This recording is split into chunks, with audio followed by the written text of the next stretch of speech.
বছর ঘুরে এলো মাহে রমজান, বছর ঘুরে এলো মাহে রমজান, শুদ্ধ করে নাও তুমি মনোবাগান। আসসালামু আলাইকুম ওয়া রাহমাতুল্লাহ। সুপ্রিয় দর্শক, আশা করি আল্লাহর মেহেরবানিতে ভালো আছেন। দেশ ও প্রবাস থেকে যারা আমার এই ভিডিওটি দেখছেন, একতারপুর মিডিয়ার পক্ষ থেকে সকলকে আন্তরিক শুভেচ্ছা ও মোবারকবাদ জানাই। অনেক ভাইয়েরা আমার কাছে জানতে চেয়েছেন, রোজা অবস্থায় বমি হলে রোজা নষ্ট হয়ে যাবে কিনা। ভাইদের অনুরোধে আমি অনেক কষ্ট করে এই ভিডিওটি তৈরি করছি।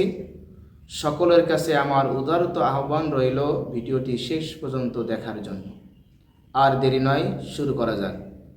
ভিডিও জুড়ে সঙ্গে আছে আমি HM আল আমিন সর্দার।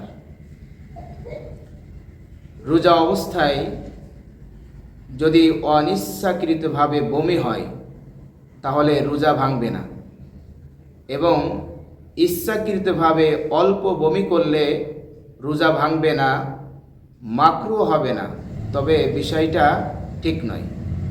অর্থাৎ যদি কেউ অনিচ্ছাকৃতভাবে বমি করে রোজা ভাঙবে না, এবং ইচ্ছাকৃতভাবে অল্প বমি করে তাহলে রোজা ভাঙবে না।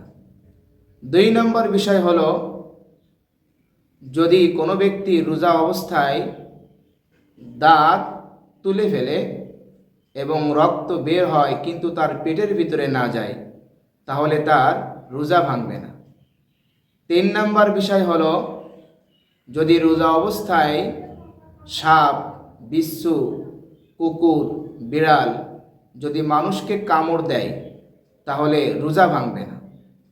4 নম্বর বিষয়, রোজা অবস্থায় যদি শরীর কেটে, অর্থাৎ হাত, পা, আঙ্গুল, শরীরের বিভিন্ন অঙ্গ প্রত্যঙ্গ কেটে যদি রক্ত বের হয় তাহলে তার রোজা ভাঙবে না।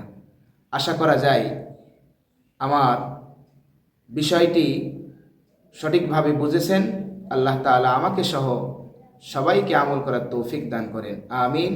আসসালামু আলাইকুম ওয়া রাহমাতুল্লাহ।